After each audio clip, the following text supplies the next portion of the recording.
Hello, everybody, and welcome to the HuntScience podcast. I'm your host, Eric Lance, a professionally certified wildlife biologist and natural resource professional, college professor, and owner of Land Source Consulting. The HuntScience podcast is dedicated to bring you the latest information on popular habitat management topics, wildlife science, hunting strategies, and the general conservation and land management practices to help preserve our natural resources. Thank you for joining us today. We are excited to have you with us and hope that you enjoy today's episode. With that said, let's get started. This episode of the podcast is brought to you by our primary sponsor, Land Source Consulting. Land Source Consulting is an Ohio-based wildlife and land management consulting company that I own and operate not only here in Ohio, but through the Midwest and beyond. At Land Source, we work with private landowners just like you to build and develop those property-specific management programs to help bring the goals that you have on your property to life. If you're interested in getting more information on who we are and how we can help you, please visit us over at landsourceconsulting.com. There you can check out the different service packages and capabilities that we can provide. We would love to hear from you, so don't hesitate to reach out to us and schedule that free consultation either through our website, or you can reach out to us and connect with us on our other social media platforms such as Facebook and Instagram. That's landsourceconsulting.com, building relationships for a more sustainable future.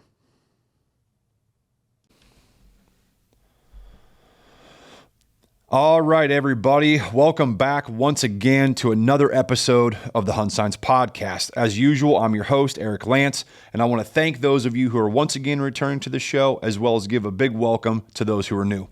First and foremost, if you've not subscribed to the channel, please take a few moments to hit that subscribe button, hit the like button, and as well, hit that bell notification icon so you can be updated when we release new content here on the show. All of this takes just a few seconds and helps the show out tremendously. Those of you who are doing it and that are continuing to do it, please keep going. It really, really helps us out, and we really appreciate all the support.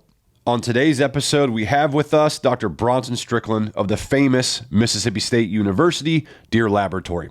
Dr. Strickland and his colleagues, as well as his staff and students, have studied such a wide variety of topics pertaining to the whitetail that there's no way to list it in this introduction, but it does go to stand that he is an absolute wealth of information, and just like us, you are absolutely going to learn something today, just like we did. We are super excited to have him here on today's episode, and as usual, we can't wait to get this episode started. So with that said, let's get this going. Welcome, Dr. Bronson Strickland, to the HuntScience podcast.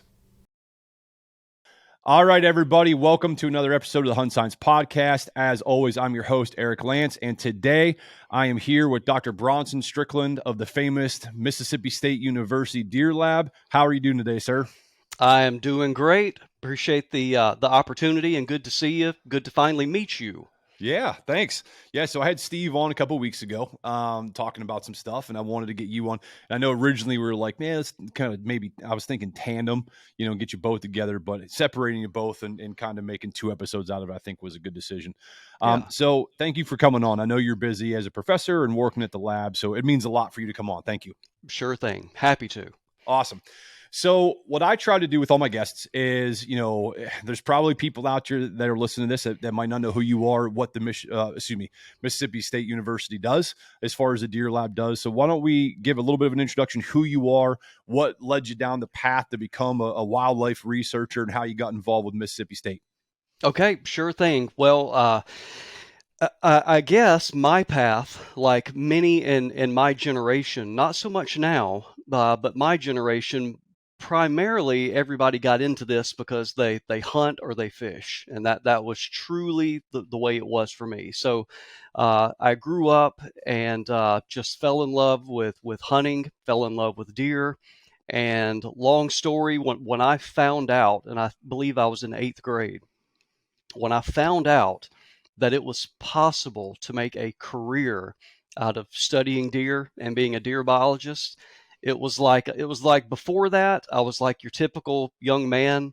I'm going to be a fireman or a policeman or a soldier. You have all these things. But when I found out you can be a deer biologist, there is such a thing. I never looked back. And so do whatever it takes. And so I was lucky to kind of grow up in an environment where the university that's in town, the University of Georgia, had a great deer program, and just went from there. And then Went to a completely different ecosystem. So I did my master's degree in South Texas at Texas A&M Kingsville, and then decided to go for my PhD, and that was when I met Steve Damaris, and worked with him for my PhD, and I was lucky enough for that to turn into a full-time job years later. And so I have been in this position as an extension professor. Uh, I believe it's 17 years now. I've been doing this working with Steve, and synergy is probably a good word with how Steve and I have worked together and kind of built the Deer Lab. Is my role is primarily outreach. That's my position is outreach. Steve's is teaching and research. So I collaborate with Steve on research, and Steve collaborates with me on outreach. So we're just able to work really well together, synergize, and strengthen the program by working together. So we've had a lot of fun doing that for the last 17 years. It's been a blast. Oh man, I can imagine. I know I follow your guys' Deer University podcast. I follow your guys' social media and just the things you guys have going on. It's super jealous. It's a lot of work, but it's a lot of fun. Yeah, for sure. Yeah. So you mentioned that you're an extension specialist. Okay. Mm-hmm. Why don't we take a second just to kind of explain to that, or excuse me, explain what that actually is to a lot of people, because they see you like, well, he's a professor at Mississippi State, but he's the extension specialist. What is the kind of role that you play there? Yeah, sure thing.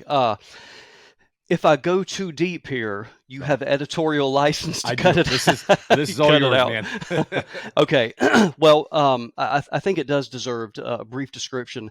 Every land grant institution has an extension service, and a land grant institution, for example, in the South, I'll give you some examples. Mississippi State is the land grant institution.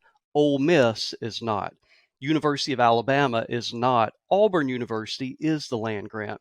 And basically that means within the land grant, you have agricultural, engineering, mechanical, things like that, often military responsibilities. And so the mission of the land grant university is you still teach reading, writing, and arithmetic like any other, but you also teach and generate research that is useful to landowners, stakeholders, producers, forest managers, etc.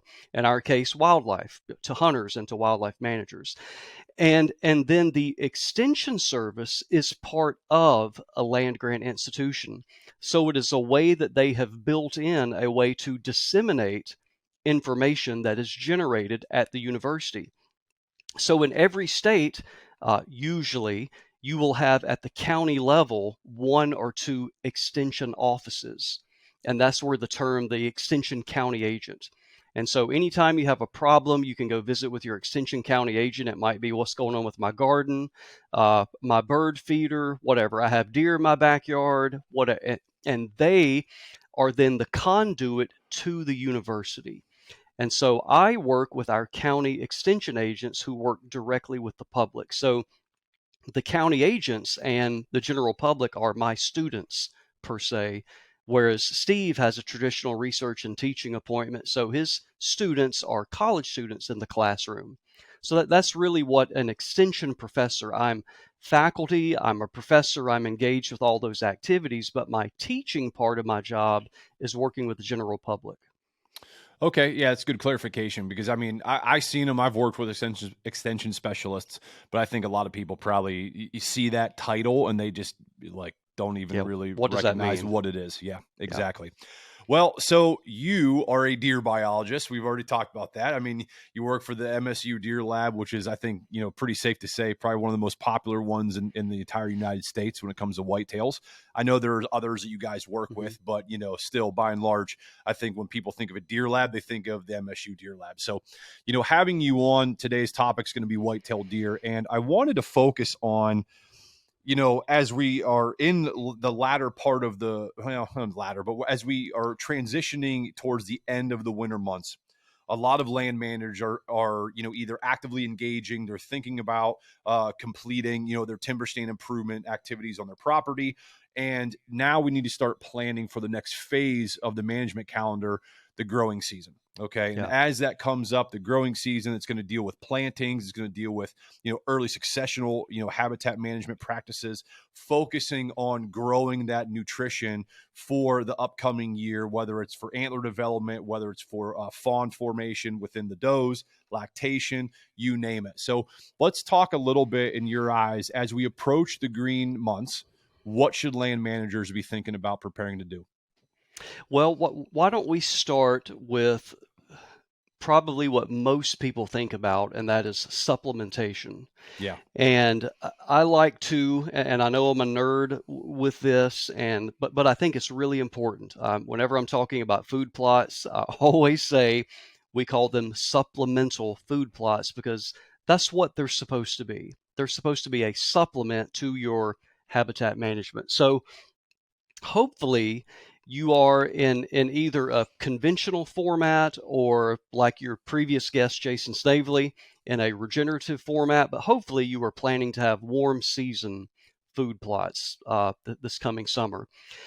And that is really something in terms of if you're looking at harvest data and looking at body weights and looking at antler size and really measuring that and observing that, that is one of those activities when you start adding warm season plantings into the mix, there's going to be a tangible difference.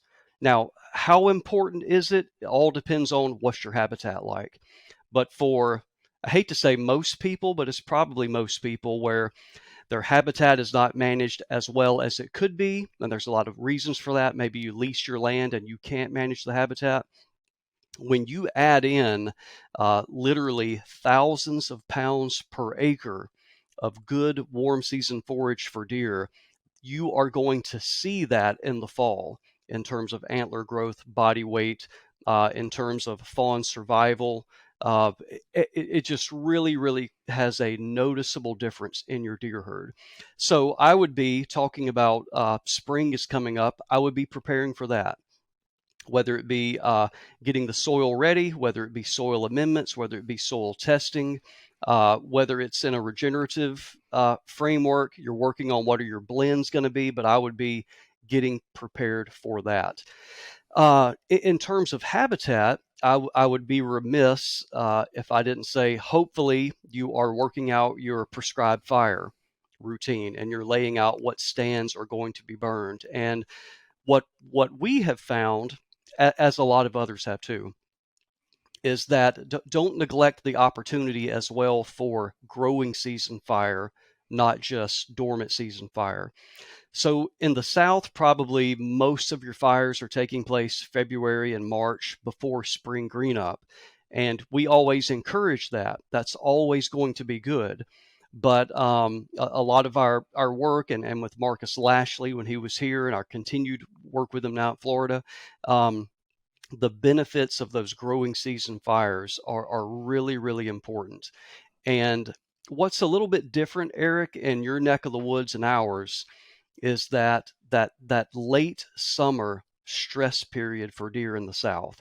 And so our growing season is going to start a little sooner down here. And if you just think about when you have spring green up, for the most part, there's unlimited amount of food. And so there is just plenty of food for deer. But once you get into, say, the end of July and into August, and for us into September and even into October, all of that existing vegetation, it's alive, but it's no longer growing. And so when senescence happens, so basically it is getting really, really old, the quality of that vegetation is diminished. And so it has nowhere near the nutritional value that it did in, say, May and June. And so when you think about that time of year, and this is most critical for does, that is one of the most nutritionally and physiologically demanding time of the year for them because fawns are on the ground at this point and lactation. And so that lactation is just as much or more demanding than their last trimester when they're developing those fawns, when they're gestating those fawns. And so you've got a nutritionally limited time of year. And what are some things you can do to augment that with your natural vegetation? And that would be some summertime burning. And so we're always recommending that as well. Bucks are probably, good nutrition year round is fantastic, but the good nutrition was probably more for them right after spring green up. So they're finishing up antler development, but it's more sensitive for the does at that time of year. So I would just be planning for that. Hopefully, you're conducting prescribed fire now. Hopefully, you're planning your habitat management activities, and hopefully incorporating some growing season fire as well. Yeah, up here, one of the differences too. So I went to grad school at Virginia Tech, and down in the southern states and stuff, fire is a lot more used. Here in Ohio, it's not. And man, I think I really don't know the answer as to why, because I know the Forest Service, you can do prescribed burning activities. I don't really know the reason why it's not such a big thing up here, because there's so much data on it. I mean, I'm with you. When you talk about, I'm a big early successional guy, you know, and I'm a big food plot guy. I love food plots, warm season food plots, absolutely. The thing with Ohio too is most of the properties here in Ohio, at least what I run into, it's more common that people have under 100 acres, which in a Hmm. whitetails range is small. Okay. So a lot of that is row crop agriculture, agricultural pasture land, and not even managed pasture land. We're not talking native warm season grass rotations or anything like that. So I think a lot of times, and depending on the geographic region that you are in, doing something like a warm season planting is really, what people are mainly doing, because they don't have early successional habitat. They've got 30 acres of row crop agriculture, hard stop to a poorly developed timber stand. And they're like, hey, I got to plant something. I'm going to come off the drip line, 10, 15, 20 feet, whatever it is. And they're going to do that or clear out an area of the woods. So plantings become, more of a goal for a lot of people. And areas that we do have early successional or we do have grassland areas, they're just the thought of burning just doesn't happen. And it's a Yeah. cultural thing here in Ohio, I would suspect. And I don't know what more to do to change it. Yeah. Type of thing. I think you hit the nail on the head, and that would probably be a worthwhile endeavor to look into the history of that. But I think you hit the nail on the head with culture. And so think about it in the South. It's primarily a pine dominated forest.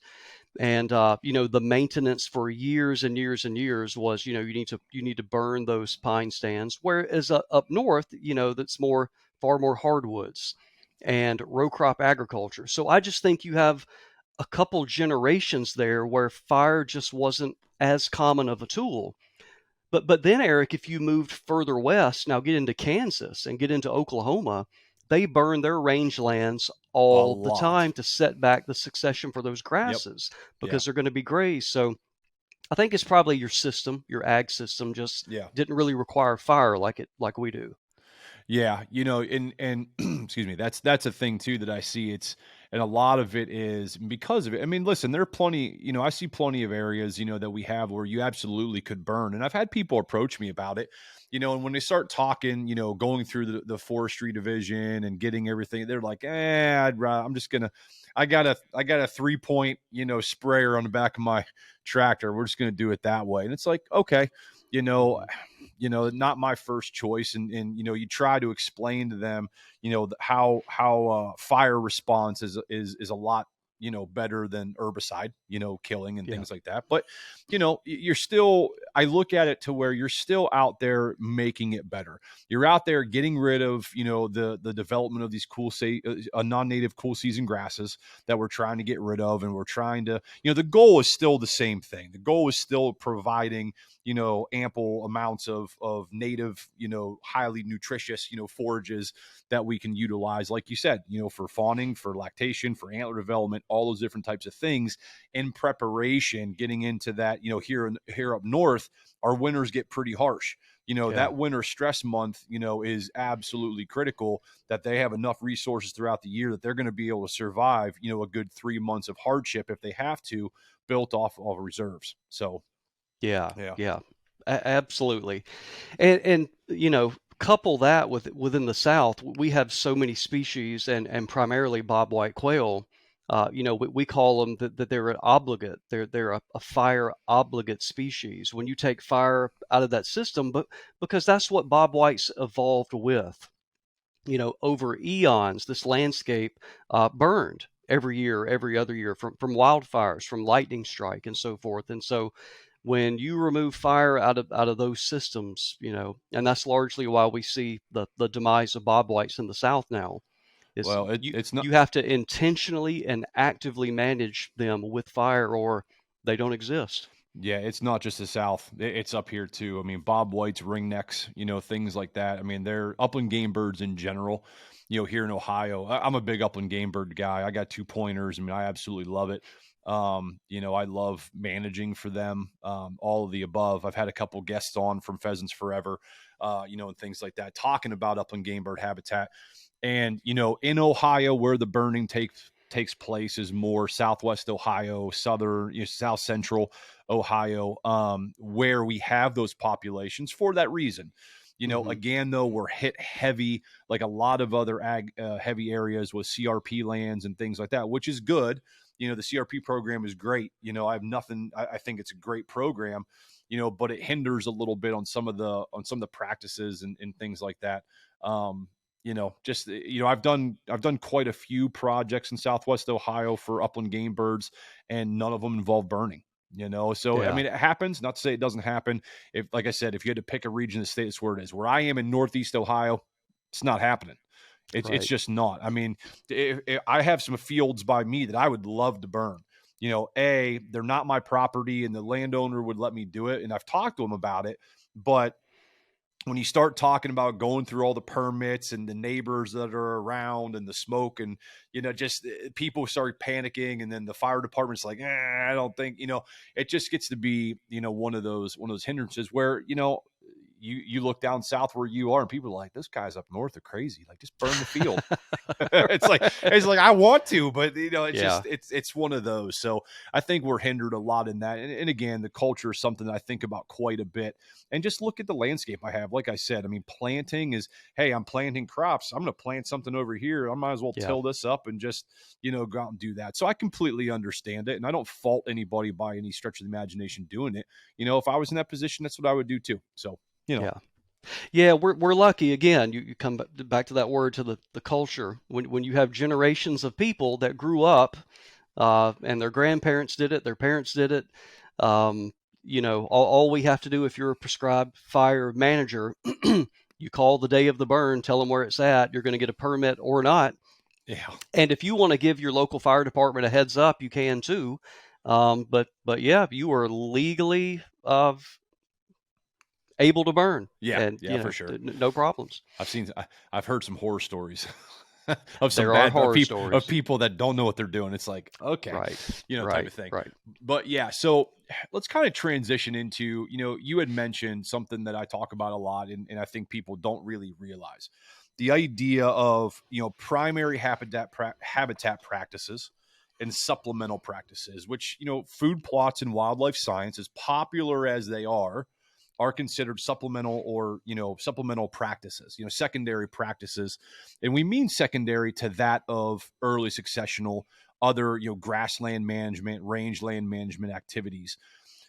And I know we were talking a little bit off air about research, so, no obligation here if you can't remember any research, but what have you guys looked at on, forage selectability and preference with free ranging whitetails, or even in a laboratory setting with early successional plants composed of, ragweeds? I mean, I'm going to say vetch, you can plant that, but asters, things like that we find native in the seed bed, compared to a more commercial blend that's just throwing clovers and all those things at them.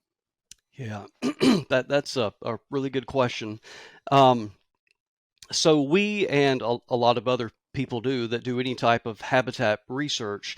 Um, I guess think of it like this: what our role in terms of doing research to demonstrate this, but it should kind of be common sense.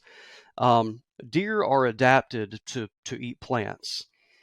Once the vegetational community gets above 6 foot tall, other than acorns falling on the ground, uh, it's not providing a deer anything nutritionally. It's providing cover and refuge and things like that. But a deer's world relative to its rumen is, from a foot tall to 3 foot tall. And within that realm of vegetation, you're going to have, grasses or forbs or woody, which is going to be the tree seedlings coming up. And there's just no question relative to a deer when you compare a deer to a cow or something that the forages that they prefer and they perform well on are forbs versus grasses. And so everything that we're doing with habitat management is managing plant succession. And in the South, succession happens really quick. In other words, in a lot of places, it depends on soil and rainfall, temperature, all that sort of stuff. But, you can literally, without disturbance, whether that disturbance be fire, whether it be a disc, whether it be a herbicide treatment, in 4 to 5 years, you no longer have good deer forage. And so probably that year 2 and 3 is going to be the real sweet spot for deer, probably a little earlier for turkey. But that is essentially all we're trying to do is looking at our landscape and making sure. I kind of think of it as a checkerboard. And it's not going to be as clean as a checkerboard, but we've got these spots all over our landscape, a homogeneous stand, where we're going to manage that based on some interval of time. And we're just keeping track. We have 2 years since burn, 3 years since disking, whatever. And we just want to make sure we're always balancing that every year we have an adequate amount of this naturally occurring forage on the landscape. And some people think, well, I can just add a bunch of food plots. And this is where, my perspective would be food plots are supplementing, because the naturally occurring forages are number one, more resilient. So when bad stuff happens, you're always going to have some level of your naturally occurring forages. That's your blackberries and your Yeah. ragweeds and all that. It's going to be Disease there, but it's disease resistance is adapted. a big one. Yeah. Yeah, that's right. It's Yeah. adapted to your environment there. And anybody that's planted food plots for more than 5 years, good and well, timing of rainfall, temperature, it got cold quick, it got cold late, we didn't get, so you're setting yourself up for failure when you totally just rely on planting something. Last thing I would say is that deer like diversity. And so when you start digging into a rumen, especially on a property where a deer has a choice, it can choose what it eats. You're looking at 30, 40, 50, 60 plants Yeah. that they are choosing from. So the word from Dr. Fred Provenza, Yeah. he calls it nutritional wisdom. And through these feedback systems in them, that they know what nutrients are limited in their body, in their system, and they can seek those nutrients out. So we always want to have, a diversity of forages available for them. So habitat is number one, and then supplement with food plots. Yeah, and my thing is I try to tell people, because I feel like some of my friends think that, like, kind of feel like you're anti-food plot. I'm like, I'm not at Not at all. all. Not at all. I plant a lot of them. I said, but if you were to magically be able to create, all resources aside, snap your fingers, whatever, genie you're talking to. I said, if you're strictly trying to build, great quality habitat, I said, I want my cover to equal food. I said that's the biggest thing, because at least here where we are, we've got food. Now, a lot of it, if you're looking at it from a percentage standpoint, is agriculture. Hmm. Soybeans, other, native areas of little pocketed areas of early successional, those kind of things. There is food here. I said, but when you look on our properties, when I go consult with people, it's like, look at your woods. I can see 300 yards through it. You've got poorly developed timber stands. You have no wood lots, and there's a difference between wood lots and timber stands. We'll probably talk about that with Marcus when we talk about turkey habitat and things like that. I said, and then everything else is cultivated for row crop or fenced off for agriculture. So I said, Yeah. you don't really have cover, and if you have cover, not the greatest, but it doesn't equal food. Right. And like you said, deer are concentrate selectors. A lot of people, I don't got to tell you that, but people listening, it's exactly what you said. The nutritional wisdom, that Provenza says, I've heard him say that as well. Is they understand what they need. Just like when you're thirsty, sometimes you're like, man, I've been drinking pop all day, whatever, like a glass of water. Like I need a glass of water. Like that sounds really Yeah. good. Right. Or I don't feel that great. I need to, eat a piece of candy or something. My sugar's low. Like just how we are in tune with our bodies, Mm-hmm. they are so much more in tune with them, to be able to go out there. So for me, providing native forage opportunities that also equal cover, just like you said, it's going to be more resistant for anything bad that's going to happen. Right. And even, talk about the winter months. I'm going to kind of talk about, game birds here. Yeah. Some of the projects I've done in the past, we've been looking at edge feathering and, things like that along the cover edge lines. And, going out there in the, later in the summertime, as things are starting to really kind of nutritionally tailor off, you start seeing some of these invasive species that dominate the poorly developed timber stands, garlic mustard, bush honeysuckle, all these types of things. But I remember vividly one time that, there was two properties that we visited. There was one property that was riddled with invasive honeysuckle, garlic mustard and things like that. And all they saw was the garlic mustard, which if anybody that's seen garlic mustard, if not, Google it. It's just an invasive, doesn't really have much benefit for anything, but it's nice and green and it's tall. It can get to be about 4 foot tall. And they're like, yes, it's really good habitat for upland game birds. And I'm kind of like looking around like, what are you talking about? And he's like, well, look Mm-hmm. how thick that is. I'm like, A, that's invasive. I said, it has really no ecological benefit in this area. And I said, B, like come wintertime, that's going to be down and flat on the ground come the first snow or heavy rain. There's no Right. structural integrity to that. So I was like, you have to, and I always go back to Dr. Harper because I've done a lot of things with him as far as going to education things that he's done and talks. And, he's just like, hey, when you're standing in the middle of the woods, envision that all the trees are gone.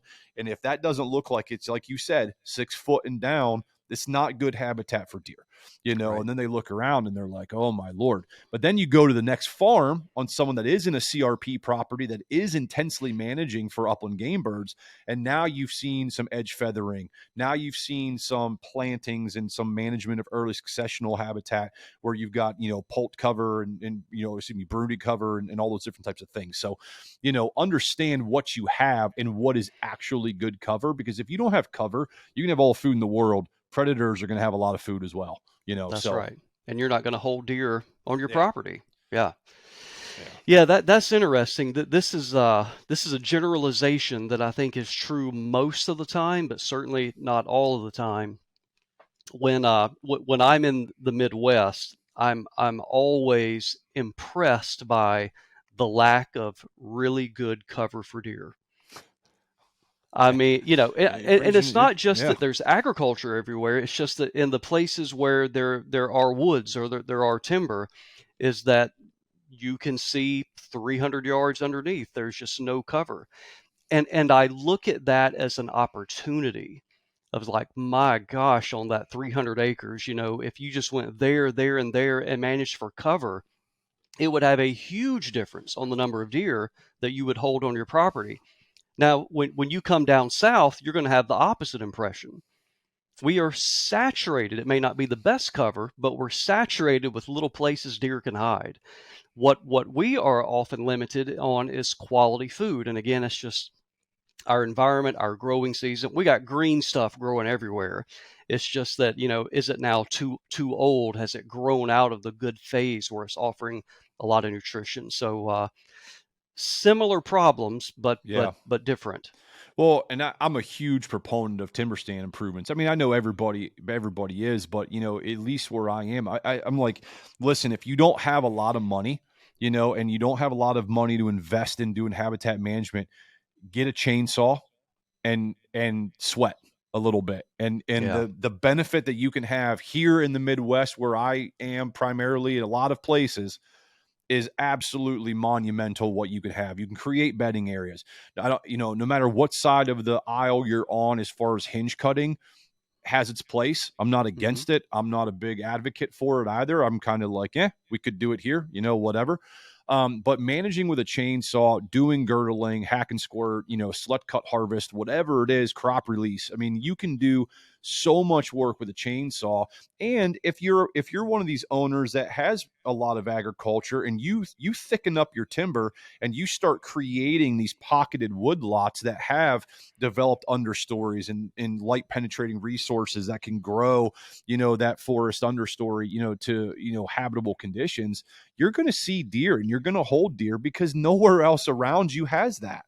Yeah. They might go to the farm next door, but you can bet pretty clearly and with high probability that if you're putting a stand up, I know where the deer are bedding. I'm going to have more opportunities for observation and a higher harvest success, more than Right. likely as well. So, it's just, you just got to know where you are. I think, and I've said this multiple times on podcasts, I know you see it because you're in this world, is it's just not the sexy thing.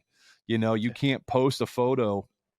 You post a photo of your woods and like, it's growing. Like I was watched a video not too long. I came across a video with you and Marcus.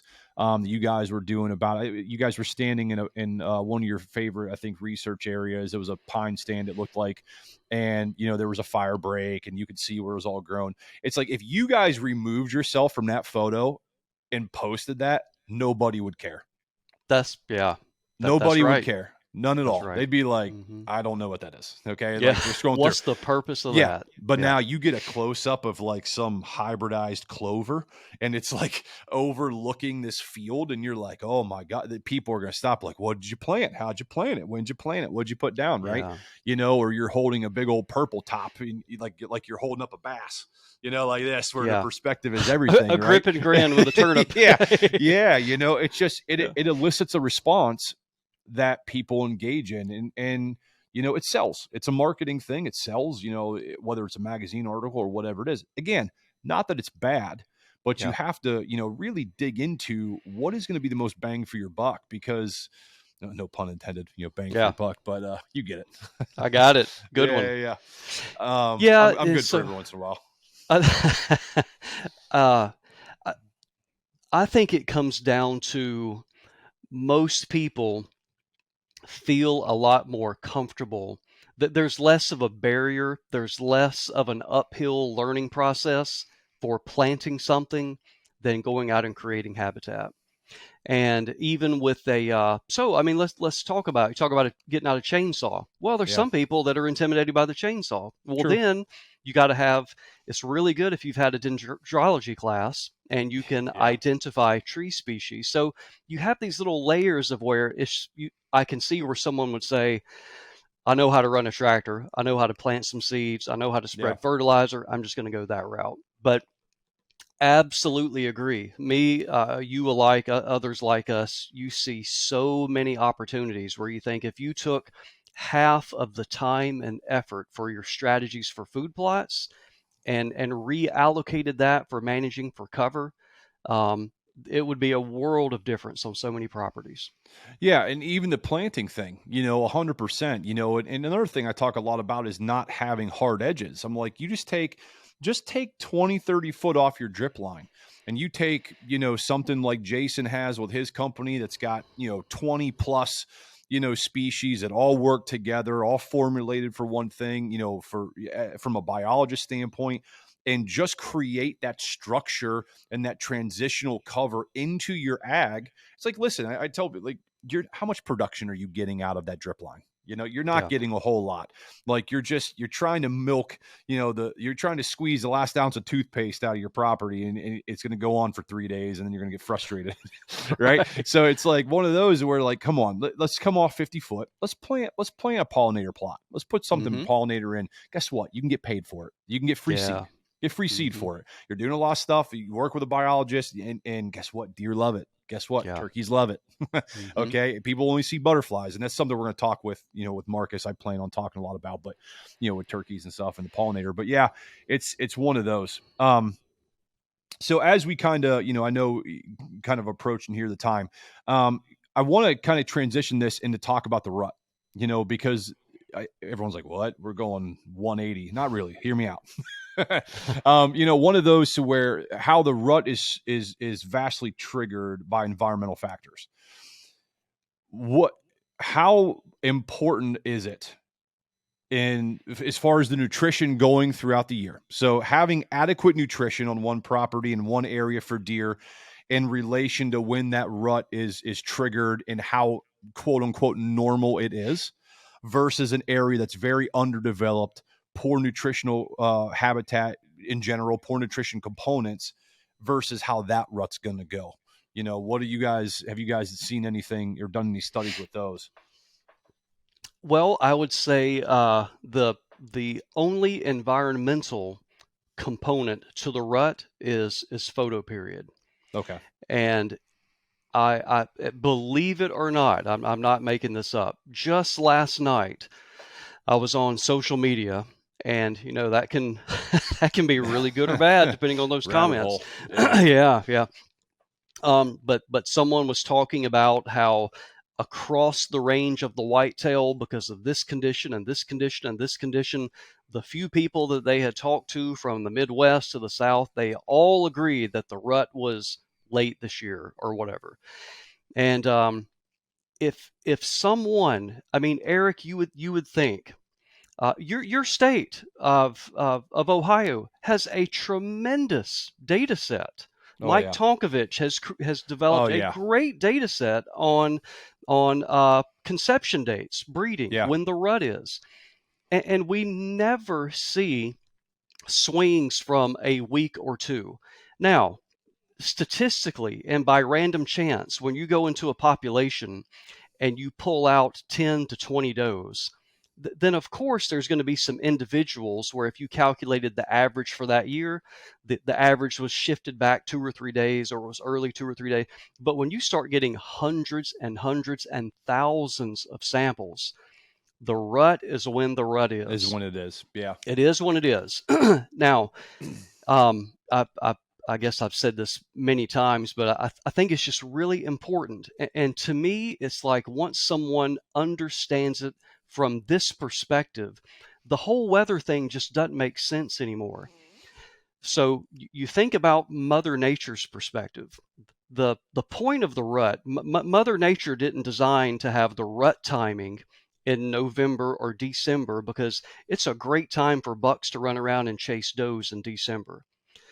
The timing of conception, i.e., the timing of the rut, is all based on when is the optimal time to drop a fawn and maximize the fawn's survival. So, believe it or not, a doe's estrus date, a doe's conception date, is heritable. There is a heritability estimate that goes with that she will pass on to her offspring, meaning her doe fawn. And that doe fawn will very closely match when mother came into heat, when mother came into estrus. Now, if that doe fawn lives, that is validation that that was a good time to conceive, and 7 months later, a good time for the fawn to be delivered for parturition. And so it is a self-reinforcing property that the genotypes, the does that breed at a particular time, drop their fawns at a particular time, and they live because it's genetically linked. That is what keeps that breeding date for that population going in that area. And so now when you add in, okay, it was it was abnormally warm or abnormally cold this October or this November, whatever the peak of the rut is in your area, that should have no bearing at all of when is the optimal time for a mother to drop her fawn. And again, that is just what keeps reinforcing those optimal uh, conception dates for a particular population. So And when we look at our movement data, and we look at it from all different angles, and we just cannot find anything that suggests that the peak of the rut is bouncing a week early or a week late or 2 weeks late ever. And that's not just us. If we Yeah. were on an island and we were the only ones saying that, every university and state wildlife agency that studies deer, we all say the same thing because Yeah. we all see the same thing. Yeah, I got to admit too earlier. So here in Ohio, we had a really hot spell during the rut, that our came in, and you know, it's hard to not fall victim of that. I fell victim. I'm like these hot temperatures. I'm like, these bucks are already going crazy. I'm like, they're gonna die from heat stroke. I'm like, I mean, it was 70 degrees, in Yeah. in some instances, and they're just not used to that up here. They got a big old Hmm. fat pad, and they're just like, oh my god, 70 degrees, But then, when you mentioned that, I started thinking about that because, like I said, I've fallen victim to it where the thinking is, it's hot, like, environmentally, but that it comes into play because it's like, well, if that gets pushed, like you said, you start thinking about when they're going to drop, as far as that goes. So that's interesting because, my sample size is the couple properties that I hunt, but yeah, Sure. the state of Ohio, contrary to what a lot of people in my state believe, Tonkovich does a really good job, with the data sets that they have. And, yeah, I'm trying to actually get him on. I'd like to talk to him about You some things should. too. You I'm just should. He's trying a to get a great guy. trying to contact him. He's a local VT guy too. I ran into him at a conference one time. I had my Virginia Tech hat on. He's like, I was like, yeah. I'm like, there we go. So yeah, I'm gonna try and get him on because I'd like to talk a lot about the state of Ohio too. So genuine curiosity here. So, and I don't have my ear down to all the research and stuff. So I'm trying to go back, a decade plus of when I even started, was learn about this stuff. So with the heritability aspect of going into estrus, for fawns, nutrition's got to play some part of it because if a doe is, or excuse me, if a fawn is dropped late, they're not going to reach that sexual maturity until a little bit later in the year and not get bred until that second rut cycle. Hmm. So I mean, even though if you have a doe that had a specific time and there's the heritability, I guess what I'm getting at, can nutrition kind of, in a way offset that heritability trait because they got dropped later, not as ample, nutrition. They don't hit the weight of maturity fast enough to even go into Right. estrus. Right. So that's where we see that last push, and then subsequently those fawns that are dropped a little bit later in the growing season. I mean, am I Yeah. on with No, that? no, yeah, Okay. no, no, no, you're right. You're right. Okay. So that is one thing that can set back a doe's estrus state. It is her physiological condition. So I guess what I was saying earlier, there is a big assumption there. There's a big assumption there that there's adequate nutrition and their physiology is working as it normally would. I gotcha. So, yeah, there's a lot with, so it's far more common in the Midwest than it is in the South. But in Mississippi, only about 10% of doe fawns will breed, will come into estrus.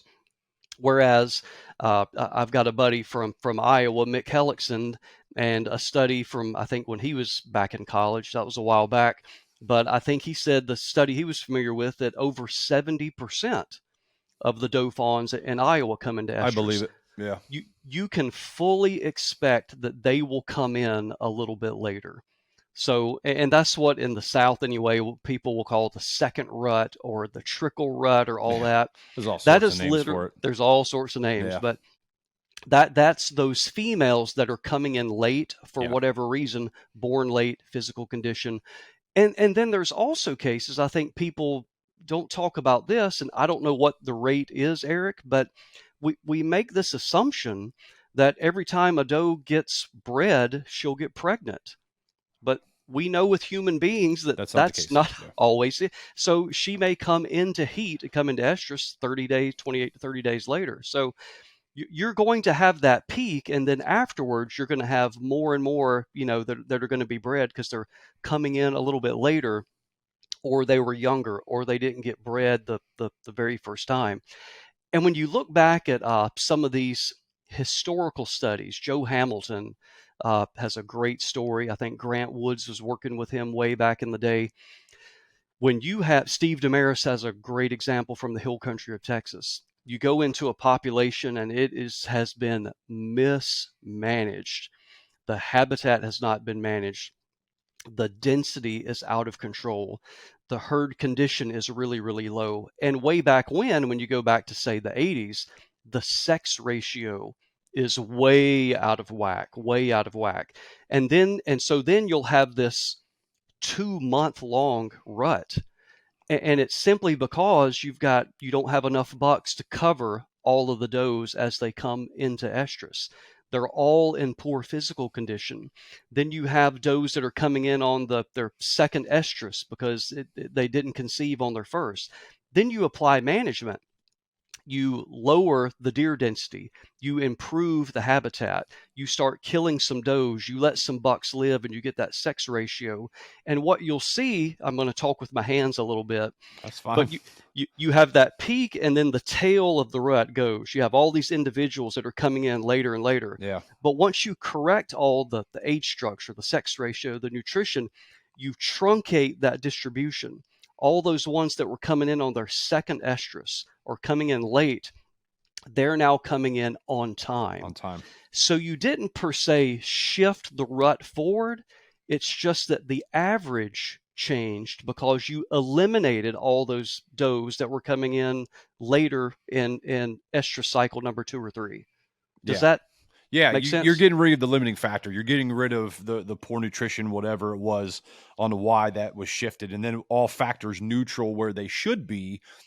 That bell curve shrinks to where Yes. it's more natural processes that are taking over. Yeah, that makes sense.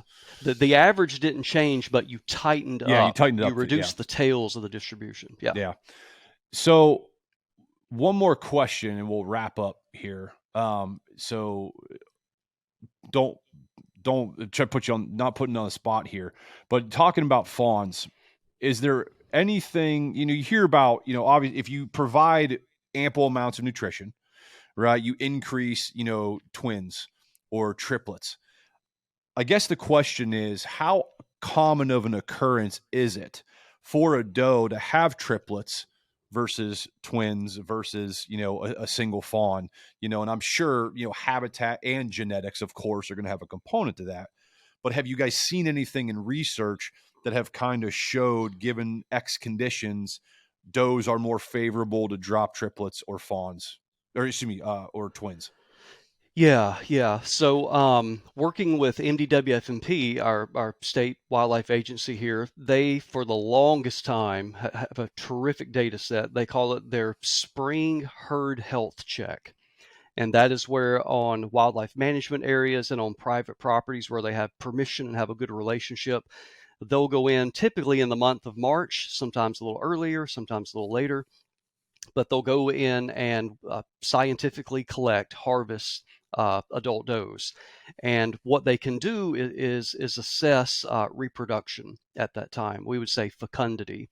And so basically they're getting another metric for that part of the state of, on the average, how many fetuses per doe are there.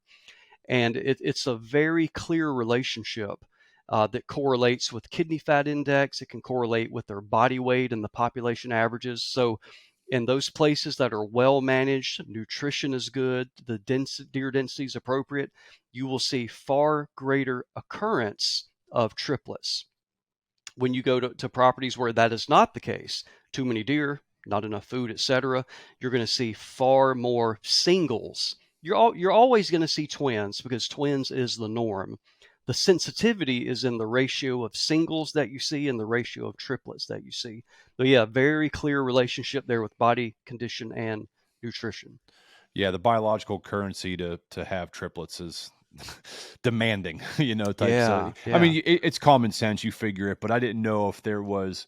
Yeah, and honestly, I don't even know in Ohio. I'd have to look it up to see if they've published any of that data or even collect that data, as far as what their occurrence is. Because I mean, the fact of the matter is, we do have food up here. Yes, I you mean, do. it's not. I don't see a lot of small deer in Ohio, whether it's a doe or what. I mean, even on my property, my family's property, they don't have a farm or anything around it. It's all timber, but it's deer aren't small. And Right. if they Right. are, they're just, year and a half, 2.5 year old deer. They're just not, very, very old yet, but once you start seeing the older, like they get pretty big. So, Yeah, our, and I think that's a clear case of yeah, intergenerational nutrition and epigenetic responses, for the past how many ever decades. When you have all this agriculture, all this food available, that's how the deer respond. They yeah. get And bigger. it's almost a curse too, because the perspective I think for most hunters is our deer population is fine. Like, I mean, and not that it's bad, but like I see nothing but big deer. Like our habitat's got to be good. Well, it's not bad, but it's not good. There's a Yeah, reason why when you're hunting on that 40-acre field, you're only seeing deer at night, because they're not going to walk out in the middle of the. I mean, I've always said if they were any smarter, you'd never kill them. I right. mean, it's just, they're not going to walk. They're out there because there's no cover, and they're moving under the cover of darkness because they're Yep, old enough and they're smart enough to know that you're not there. that's Type of exactly thing. right. So Yep, yeah, but anyway, we're at time here, so we'll wrap this thing up. I want to thank you for coming on. Hopefully we can do some more future stuff. You and Steve, and, absolutely. and do some more targeted topics. But as the Hmm. show kind of grows here a little bit, I'm kind of doing like some general, with some guests and go focus on that route. So anyway, nonetheless, I appreciate you coming on and look forward to having you again. Anytime, Eric. I enjoyed it. All right, everybody. We'll catch you guys next time on the next episode. Until then, we'll see you. All right, everybody, that wraps up another episode of the HuntScience podcast. I want to thank you for joining us today. If you like the content in today's video, go ahead and hit that subscribe button. Hit that bell icon so that you're updated and notified when we release new content to the channel. You can, of course, check out videos like this one here to listen to other great guests we've had previously on the show. And of course, you can head over to the YouTube channel itself, scroll through the episodes that we have, and enjoy other great topics with other great guests. We want to thank you once again for joining us here on the show, and we look forward to having you with us next time. Until then, we'll see you soon.